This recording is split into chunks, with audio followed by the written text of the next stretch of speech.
C'est un mariage qu'on fait et notre héros marie sa sœur. Il est hyper content, tout le monde est super content. Et il a pu venir au mariage avec son petit ami. Sauf qu'ils n'ont pas beaucoup d'argent, mais c'est pas grave. Tout le monde va dormir dans le camping-car de la mariée. La mariée, elle se marie tard, elle a déjà eu un enfant avec son copain. Donc du coup, mais ils se marient pour valider ça, tu vois, un peu. Et donc, eux, ils ont une petite échelle pour dormir dans le camping-car. Et le copain et le frère dorment par terre, sur un matelas au sol, dans le camping-car. Donc tout va bien, le mariage se passe bien, tout le monde a bien bu, tout le monde est bien pété. Et tout le monde va se coucher. Sauf que dans la nuit, notre héros, donc le frère de la mariée, se dit « j'ai un petit peu envie de pisser ». Il va pisser et au retour, il se dit pas « je vais me recoucher direct ». Il monte l'échelle et il suce le marié. Pardon? Pendant son sommeil. Et au tribunal, il a dit « j'ai fait une erreur, je me suis trompé de personne à sucer ». Oh putain, mais attends, mais il l'a pris comment le marié? Il s'est réveillé en disant « mais qu'est-ce que tu fais ?» Oh, pardon.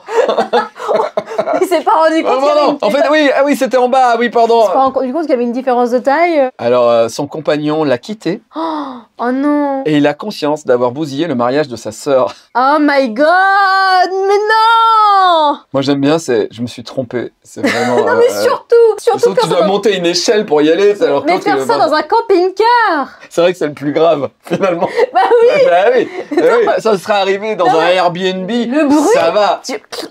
Ah ouais, non, mais est-ce que j'ai pas dit? C'est que l'enfant était là aussi. L'enfant était dans le lit. Il a participé? Mais non, il a pas participé. Il y avait la mariée, leur gamin et le marié. Et le mec a sucé le marié, mais le gamin, il devait être T'imagines s'il avait sucé le gamin? Waouh! Marre de vous ronger les ongles vous-même? Faites appel à René Sourongles. René et son équipe de professionnels sont formés pour rogner vos ongles à votre place. Ongles qui accrochent, ongles retournés, stress, ongles terreux. En moins de 20 minutes, un rogneur se rend sur place et grignote sur le champ votre kératine. Forfait supplémentaire pour cuticules et peau morte. René Sourongles, faites appel à des pro-ongles.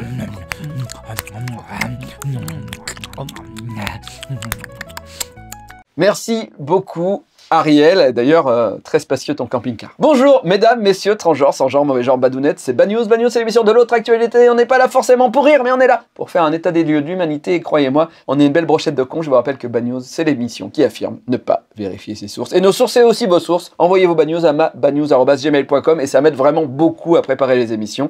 Donc merci à vous et surtout les récurrents, ceux qui se reconnaissent et qui sont quasiment tout le temps là, toutes les semaines. Voilà. Aujourd'hui dans l'émission, nous recevons Julie. C'est étonnant. Comme d'habitude, ne sucez pas dans un camping-car. Ne faites pas du sexe dans un T'as camping-car. déjà eu des trucs dans un camping-car? Moi jamais, hein, perso. Je crois que je sais même pas si j'ai dormi dans un camping-car dans ma vie, je crois pas. Moi, il est possible que se soit passé des trucs, alors qu'il y avait les parents à côté, mais bon, on va rien dire. Ah ouais? Ah ouais. Pas baiser. Non, mais Touche et tout. Ouais, voilà. Ok. Allez, on passe à les vidéos d'internet. Un chauffeur de taxi est décédé. Il faut lui rendre hommage.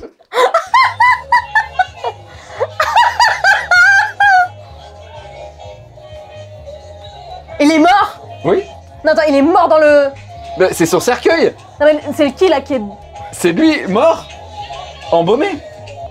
T'as ri avant de comprendre? Non, mais c'est glauque. Ah bah c'est bad news, qu'est-ce qu'il voulait faire? Tu croyais quoi? Tu croyais que c'était un mec qui était dans un faux taxi, c'était un peu rigolo? Il est mort! C'est drôle quand même. Hein. Ah bah oui. Oh, c'est rigolo. D'ailleurs, le curé a pas trouvé ça bizarre.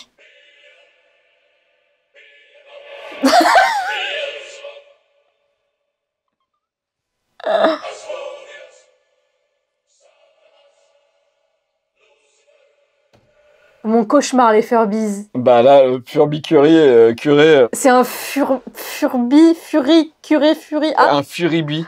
ah c'est encore plus bizarre. C'est encore plus bizarre. D'ailleurs, tu parles beaucoup des furries dans l'émission, et moi quand je vais en dédicace, je vois beaucoup de gens qui sont des furries et qui disent « Mais qu'est-ce qu'on a fait? Nous on est gentils ». Et c'est vrai que la plupart des furries sont gentils. C'est vrai qu'il y a certaines sections chez les furries qui vrillent. Oui. Mais les furries que je croise en convention, en général, sont tous très gentils, à part que au mois d'août, ils ont sué dans leur masque. Et ça sent pas que le furie. Mais sinon, ils sont très gentils. Ça sent... Allez, en bref, envoyé par Mickaël.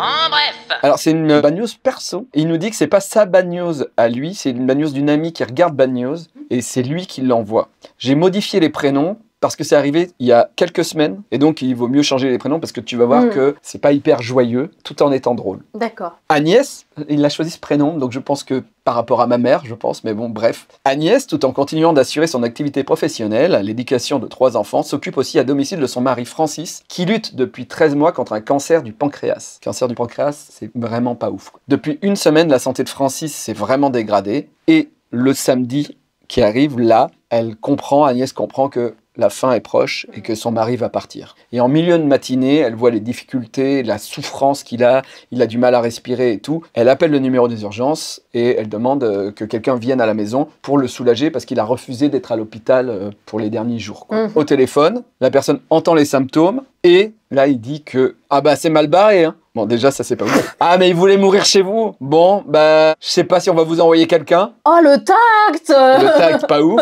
Et à un moment elle fait « Ah oui donc on vous envoie une ambulance. » Mais de toute façon à un moment si tu sais que la personne va décéder il faut bien envoyer une ambulance ou quelque chose parce que enfin le corps il faut bien qu'il aille quelque part quoi. Enfin, bon bref, Agnès reprend sa place auprès de son mari qui décède quelques heures plus tard dans ses bras. Mais toujours aucun message, pas de SAMU, rien, que dalle, pas de pompier. Une demi-heure après, la sonnette de la porte sonne, Agnès va ouvrir, et là, il y a un pompier. Et là, Agnès fait « Bah vous arrivez trop tard, il est mort. » Et là, le pompier fait « Ah, moi je viens pour les calendriers. »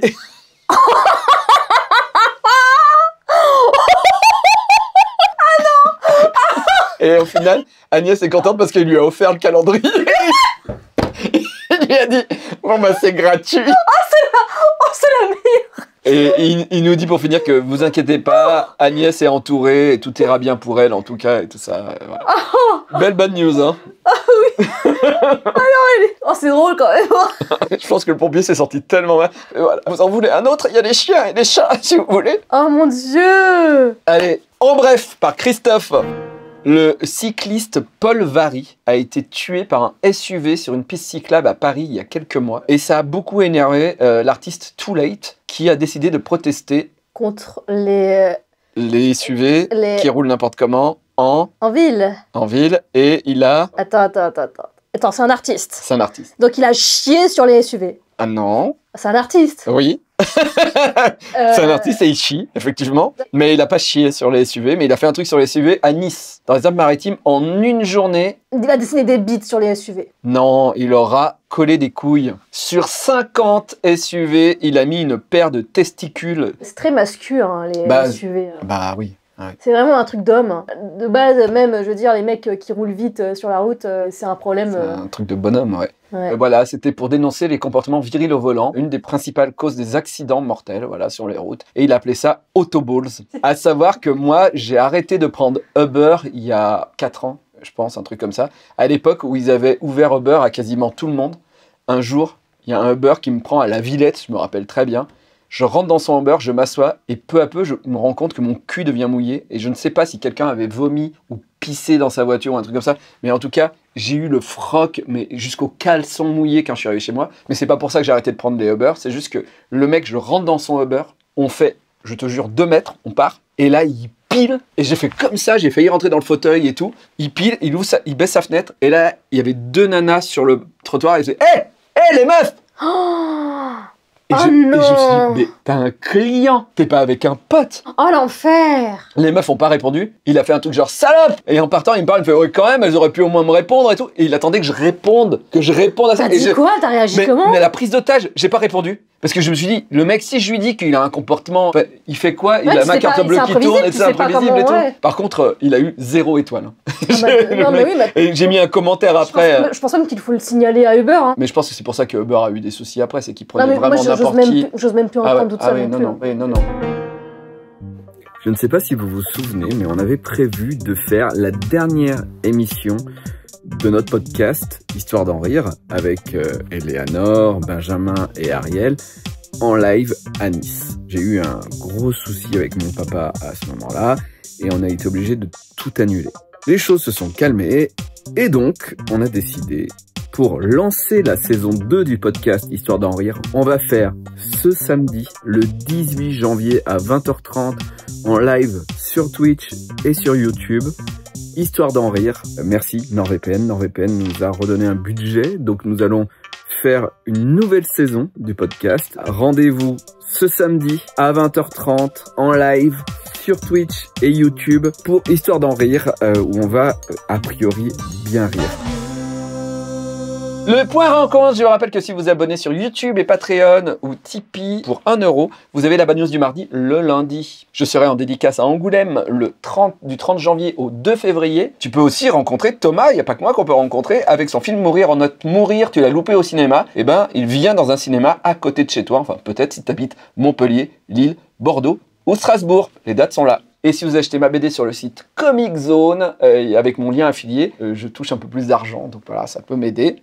Et on passe, Julie, à la nouvelle rubrique de Bad News. Avant, on avait le kink de la semaine, et maintenant on a, attention, on va, mais vraiment tellement ailleurs, le porn de la semaine. Oh putain, oui! La bite, la chatte, le cul! Carrément! À chaque fois, il y aura un petit jeu pour toi. C'est-à-dire que je suis allé chercher les porns, les plus deep, ou les plus chelous, ou les plus parodiques, où tu fais... Pourquoi vous avez fait ça? Et donc, il y aura un jeu. Le jeu, c'est que je vais te dire le résumé de ce porno. À toi de me dire si... Là, c'est une parodie, par exemple. Ouais. D'accord? Donc, de me dire, à ton avis, de quel film c'est une parodie. Et, si possible, trouver le titre. Ça, c'est encore mieux. Ok. Donc, Julie, à l'époque victorienne, une extraterrestre femelle vient sur Terre afin d'apprendre les coutumes des habitants de cette planète. Elle est reçue par un groupe d'aristocrates qui sont plus que ravis de l'aider dans sa tâche. Surtout compte tenu du large éventail d'habitudes sexuelles de la race humaine. Sa mission ne s'achève qu'une fois le retour sur sa planète pour enseigner tout ce qu'elle a appris. Et à ce moment-là, elle a acquis un véritable goût pour les habitudes sexuelles qu'elle doit transmettre à ses semblables. La visiteuse? Non, un film des années 80. Oh, non mais là, attends, moi je suis trop jeune pour ça. Non, tu connais, oui, même, tu connais. Un film que tout le monde connaît avec un extraterrestre. E.T. E.T. porno. Avec son doigt. Oui. Alors la scène, je ne l'ai pas mise parce qu'on est quand même dans un YouTube propre, Bad News. Mais oui, il y a la scène du doigt dans une chatte, bien entendu. Le vrai nom, c'est Extraterrestre die Außerirdische, parce que c'est un film allemand, ou E.T. the Vagina. À l'international. Bien sûr, on a envie d'avoir des images. Tu veux voir des images? Oui. Alors, stop, on arrête de manger. Parce que, vraiment, il y a... Non mais attends, mais à quel moment tu bandes avec ça? Attends. Et alors, pourquoi c'est à l'époque victorienne? J'en ai pas la moindre idée. Pas la moindre idée. Attention Julie, t'es prête? Oui. Non mais jamais de la vie tu bandes avec ça, ça me dégoûte.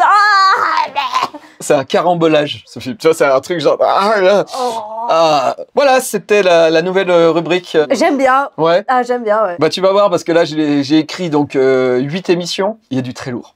Voilà. Mais on passe à la bad news du jour de Nico. La bad news du jour. C'est un peu long, mais c'est un médecin qui a raconté un jour sur Internet, c'était un forum de médecins, et le truc était, ça fait 20 ans que vous êtes dans la médecine, vous êtes en chirurgie ou un truc comme ça, racontez-nous votre pire jour de travail. Et donc c'est quelqu'un qui travaille en chirurgie générale et qui raconte sa pire journée de sa vie. On m'appelle en pleine nuit pour me dire qu'il y a quelqu'un qui a besoin d'une intervention à l'hôpital. À savoir que c'est un médecin américain et qui sont pas loin d'une base militaire et en même temps d'un quartier où les gens prennent beaucoup de méthamphétamine et de drogue et tout ça machin, ils se piquent et tout. On lui dit qu'il a un abcès périrectal, un abcès de pu au niveau vers le cul quoi. Quelque part à proximité immédiate du trou du cul. Et qu'il y avait une poche de pu qui avait besoin d'être drainée. Donc déjà, c'est pas un truc que t'as envie de faire, être réveillé la nuit pour aller faire ça. Bref. Oh yes. L'infirmière me dit, en tendant mon dossier, amusez-vous bien avec celle-là. Oh putain. Ce qui veut dire que c'est mal barré. Ma patiente est une femme de 140 kilos qui tenait à peine sur la civière. Elle se retournait frénétiquement d'un côté à l'autre en gémissant de douleur. Elle tirait sur ses vêtements et faisait des « Je vous salue Marie, je vous salue Marie ». Elle a continué le spectacle pendant 10 minutes, pendant tout le trajet qui l'a emmené au bloc opératoire. On a essayé de l'anesthésier très vite pour qu'elle arrête de faire tout ça. Souvent, les patients qui bougent comme ça, qui sont nerveux, c'est des toxicomanes. Ouais. Et il semblerait que ça soit aussi une toxicomane. La personne nous dit, j'ai vraiment vu plein de choses. J'ai été dans des trucs psychiatriques. J'ai vu un homme de 88 ans arracher un ballonnet de cathéter de son pénis en criant « Tu me feras jamais parler !» J'ai vu plein de choses. J'ai été agressé par un néo-nazi. Voilà. Mais là, ce qu'on a vécu ce soir-là, c'était pire que tout ça. Nous avons endormi la dame. Nous l'avons mise sur les étriers. Donc comme chez le gynéco, quoi, pour pouvoir travailler, voilà. Et au niveau de son cul, c'était rouge et inflammé. Et du pus s'écoulait. Oh. Mais de manière plutôt normale. C'est-à-dire que, bon, il y a un peu de pus, elle vient pour se faire soigner, ok. Son dossier avait noté qu'elle s'était injecté des drogues par voie intraveineuse par le périnée. Donc, en fait, pour pas que les gens voient les piqûres, elle s'injectait autour du cul et de la chatte, la drogue, sauf qu'il semblerait qu'elle ait utilisé des aiguilles sales. Oh, mais quel... Oh, mais vas-y. Le chirurgien s'approche avec un scalpel, enfonce juste la pointe. Au même moment, la patiente a une secousse musculaire de son diaphragme. L'infection avait en fait pénétré dans son abdomen sur 30 cm. Oh mon Dieu. Une caverne pleine de pus de 30 cm, de matière fécale et de tissus pourris. Oh. Au moment où il y a eu l'incision, au moment où elle a bougé, Tout a giclé. c'était un peu comme si, tu sais, en Formule 1, quand ils gagnent, ils ont une bouteille de champagne Ouais. et ils font comme ça sur les gens. Ah, c'est par le cul, non. Par le cul avec du pu. Sur toute l'équipe de chirurgie. Oh mon Dieu. Nous portions des blouses imperméables, des masques, des gants, des chapeaux, qui sont aussi utiles que des bottes de pluie contre un tuyau d'incendie. Le lit était au milieu de la pièce et à environ à 2 mètres du mur, et on a retrouvé du pu sur le mur. 2 mètres de projection. Il y avait des morceaux de chair pourris contre le mur et au plafond. Le chirurgien continue à avancer la lame pour essayer de vider complètement le truc dans le torrent. Et à chaque fois qu'elle avait une contraction musculaire, ça projetait encore plus de liquide gris-brun et saumâtre sur le sol. Et quelques minutes plus tard, ça s'est infiltré dans les chaussures d'une infirmière. Tellement que ça m'échait. Moi, j'étais à 3 mètres, la mâchoire ouverte sur mon masque, comme ça. Je regardais la deuxième infirmière vomir. Oh, la scène chaotique. Et le chirurgien se tenant sur la pointe des pieds pour éviter de trop tremper ses pieds dans la substance pour pas qu'ils s'en mettent sur les chaussettes. Le pire, ça a été l'odeur. Ah bah tu... Ouais, oui. Quelqu'un a hurlé « J'ai vomi dans mon masque !» Oh, les anecdotes de fous qu'ils doivent avoir les médecins et les chirurgiens, ça va être quelque chose. Hein. Ouais. Bref, ils ont réussi à enlever tout ça. Elle a été sauvée, mais il dit qu'il a eu l'impression de pratiquer une opération dans les marais de Dagobah. Oh oui, non, bah, franchement, il n'y a pas meilleure métaphore, hein, Non, je pense. sauf qu'il dit qu'à la fin, il n'y avait pas Yoda. Et la finale, c'est n'injectez pas de drogue par voie intraveineuse dans votre vagin ou votre anus. Non. Non. Ne faites pas d'injection tout seul. Même, Ouais, j'ai voilà. envie de vous dire. Non, faites-le avec plein de gens. Oui. Mais bien sûr. Une partouze et une injection, bah, quoi de mieux? Un petit gangbang Un d'injection. gangbang de... Ouais, une bite dans le cul et une seringue dans la chatte. What else? Allez, on regarde la correction de Sylvain. Bonjour les badounettes. Dans la Bad News 295, à 11 minutes et 6 secondes, très précisément, il est écrit Chewbacca, juste là. Je peux pas faire un signe vulgaire hier. Après la fistinière, c'est la vulcanière. Chewbacca. Alors, c'est bien écrit et tout, hein, c'est pas la question, mais du coup, moi je peux rebondir dessus pour raconter mes conneries et faire genre je connais plein de trucs. Mais comme ça va parler Star Wars, je vais quand même me faire défoncer en commentaire. Et donc, en 1977, à la sortie du premier volet de la saga désormais culte, j'ai nommé Star Wars, le premier volet qui est devenu le 4e, hein, mais bon, bref. En 1977 donc, les traducteurs français ont pris sur eux de tout traduire, y compris les noms des personnages. Le plus notable, c'est Chewbacca, qui devient Chic Tabac, abrégé ensuite en Chico. Bah ouais, tout Chew, ça veut dire mâcher, mâchouiller, et Baka, c'est pas le Baka japonais des animés, non, non, c'est une façon de prononcer tobacco, tabac en américain, tobacco, Baka. C'est donc de la traduction littérale, et ingénieuse en vrai, parce que Chico, bah c'est assez cool, même s'il y a une petite connotation mexicaine tout de même, des Mexicains dans l'espace. Et donc, il y avait aussi Luke Marche-Ciel pour Luke Skywalker, et pour Jabba the Hutt, ça se transformait en Jabba le Forestier. C'est chaud là quand même. Après, C3PO qui devient Z6PO en français, c'est par rapport au mouvement des lèvres. En anglais, C3, ça ressemble plus phonétiquement à Thief qu'à C3 en français, etc., etc. On parle du disque dans lequel Chic Tabac est qualifié d'espèce de singe poilu à vibra. Alors, je vous laisse avec ma version favorite du générique de Star Wars en français, donc toujours, s'il vous plaît, par René Joly. Si on veut pas à cause des copyright strikes, bah, vous irez voir vous-même, il y aura le lien quelque part. Au revoir les badounettes. Au revoir, maître.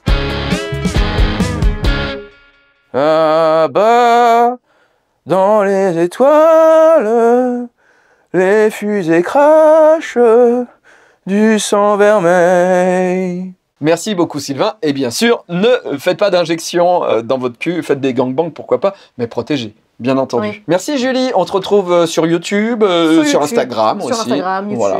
TikTok, t'en as rien à foutre? Oh, je poste, mais vas-y, c'est ma poubelle, quoi. Allez. Et ben nous, pareil, TikTok, c'est notre poubelle. Allez, à la semaine prochaine, mardi prochain, 17h45, avec Julie. Ciao. Pourtant, que la montagne est belle, comment peut-on s'imaginer travers un vol